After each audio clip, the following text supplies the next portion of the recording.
Hello students, welcome to legal squad. मैं हूं विवेक और मैं कॉपीराइट का फिर से अगले लेक्चर की शुरुआत कर रहा हूं और उम्मीद है कि ये लेक्चर लास्ट होगा क्योंकि इसमें 15 चैप्टर है और 13 चैप्टर ऑलमोस्ट हो गया है। अब 2 चैप्टर बच रहा है 14 और 15 जो कि खत्म हो जाएगा और 5 से 10 मिनट में हो जाएगा। ज़्यादा उससे ज़्यादा वीडियो नहीं चलेगा और कॉपीराइट एक्ट खत्म हो गया और एक स्पेशल प्लेलिस्ट बना दिया गया है।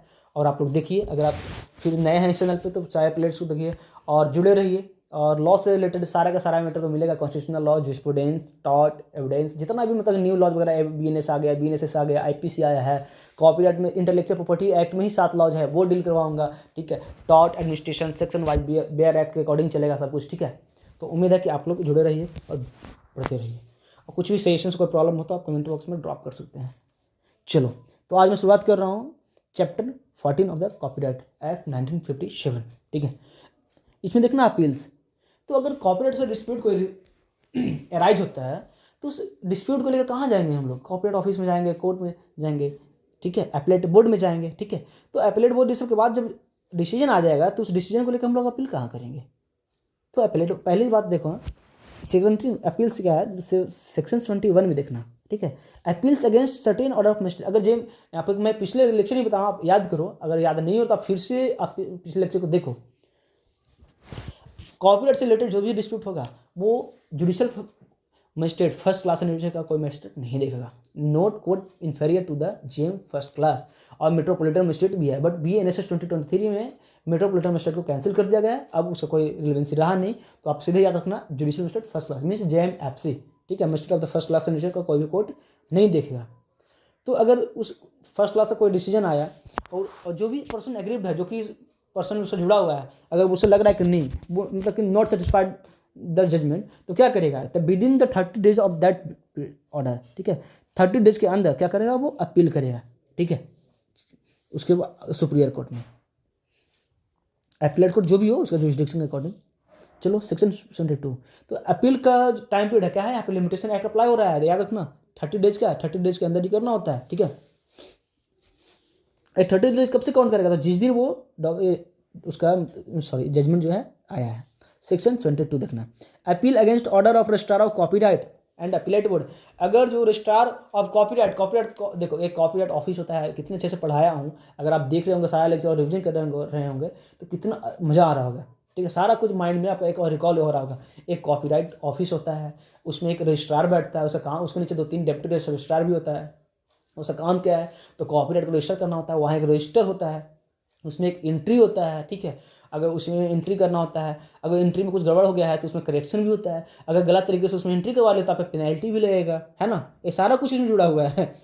तो देखना, अगर जो कॉपीराइट रजिस्ट्रार से रिलेटेड कोई मैटर है और अपीलेट बोर्ड का कोई मैटर है, उसके ऑर्डर है दिया है, उसके अगेंस्ट में अगर हम लोग अपील करना है तो उसमें भी टाइम पीरियड है कि कहाँ कब तक करेंगे? 3 मंथ्स के अंदर। ठीक है, यहाँ पे 30 डेज है, यहाँ पे 3 मंथ्स है। तो रजिस्ट्रार ऑफ कॉपीराइट और अपीलेट बोर्ड का ऑर्डर के अगेंस्ट में अगर जो अपील करना है तो कहाँ करेंगे हम लोग? With in the 3 months. ठीक है, कौन करेगा? तो एनी पर्सन एग्रीव्ड, भाई जो उससे सफ़र कर रहा है, final decision of appellate board का फाइनल डिसीजन का अगेंस्ट में 3 महीने के अंदर। कहाँ करेगा? हमेशा हाई कोर्ट में होता है। अपीलेट बोर्ड के अगेंस्ट में जो मैटर कहाँ होता है? तो appeal to the high court. कौन से हाई कोर्ट भाई?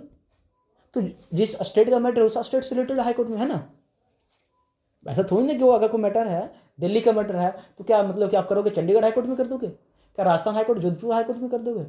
जबलपुर हाईकोर्ट में, कलकत्ता हाईकोर्ट में नहीं करोगे? नहीं, मतलब कि रिस्पेक्टेड स्टेट्स, ठीक है, जिस स्टेट का मैटर है, जिस स्टेट से रिलेटेड है, उसी स्टेट के हाईकोर्ट में किया जाएगा। ठीक है, section 23, procedure for appeal. Procedure for appeals, appeals का प्रोसीड्यूर क्या है? तो हाईकोर्ट में मेक रूल्स। तो अपील का जो सारा प्रोसीड्यूर है ना, वो हाई कोर्ट बनाएगा। कौन बनाएगा? High court. ठीक है, हाई कोर्ट में मेक रूल्स। चलो, चैप्टर 14 भी हो गया। चैप्टर 14 में क्या है? अपील्स।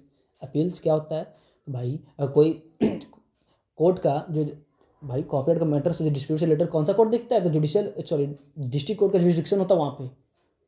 ठीक है, और डिस्ट्रिक्ट कोर्ट में कौन से रैंक का? तो जुडिशियल मजिस्ट्रेट फर्स्ट क्लास से नीचे का मजिस्ट्रेट कोई मजिस्ट्रेट नहीं दिखेगा। ऐसा नहीं जब जुडिशियल मजिस्ट्रेट सेकंड क्लास से देख लेगा, नहीं, फर्स्ट क्लास का मजिस्ट्रेट देखेगा। अगर उसका कोई ऑर्डर है, कोई जजमेंट है, तो उसके अगेंस्ट में अपील करना है तो 30 डेज का टाइम मिलता है। ठीक है, और सेक्शन 72 में देखना, अगर कोई रजिस्ट्रार ऑफ कॉपीराइट का रजिस्ट्रार का कोई ऑर्डर है और अपीलेट बोर्ड का ऑर्डर है, डिसीजन है, तो उसके अगेंस्ट में अपील करना है तो उसमें 3 महीने का टाइम मिलता है। ठीक है, कोर्ट का ऑर्डर के अगेंस्ट 30 डे, ठीक है, 30 डे मिला है, बट अपीलेट और रजिस्ट्रार ऑफ कॉपीराइट के मैटर में 3 महीने का मिला है। और अपील कहाँ जाएगा, तो हाईकोर्ट में जाएगा। और देखो 73 में क्या था, प्रोसीजर फॉर अपील, अपील का सब सारा प्रोसीजर होगा, कैसे कैसे किया जाएगा वो सब हाईकोर्ट करेगा, बनाएगा।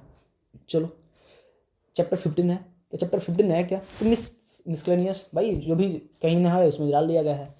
तो देखो registrar of copyright and appellate board to process possesses certain power of civil court से। देखो कॉपीराइट का जो रजिस्ट्रार होता है और अपीलेट बोर्ड का जो मेन हेड होता है ना, उसके पास सिविल कोर्ट का कुछ पावर होता है। तो क्या पावर होता है भाई, और जो सारा पावर करेगा ना वो सिविल प्रोसीजर एक्ट 1908 के अकॉर्डिंग करेगा।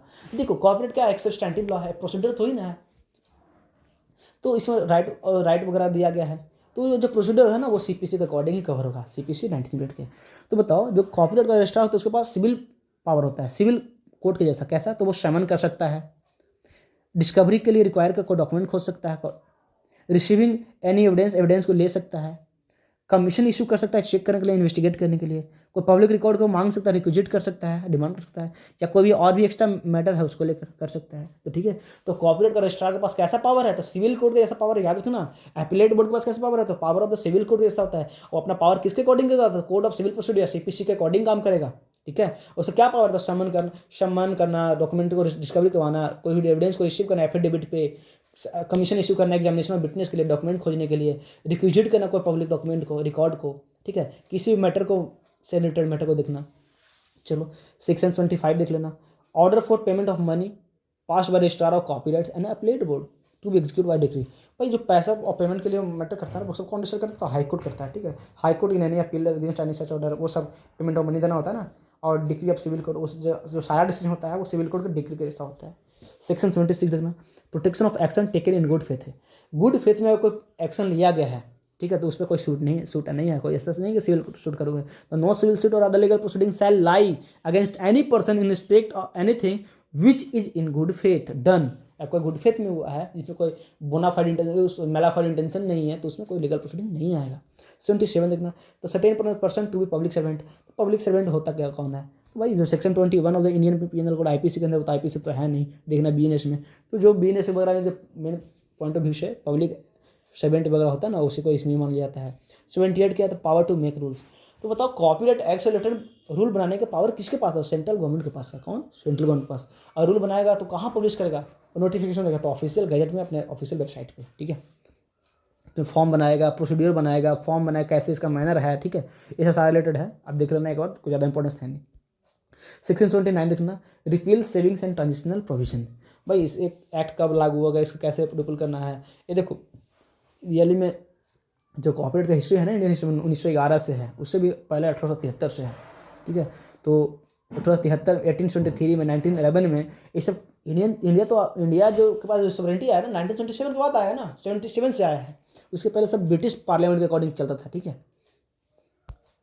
चलो तो आज हम लोगों का कॉपीराइट का द एंड हो गया।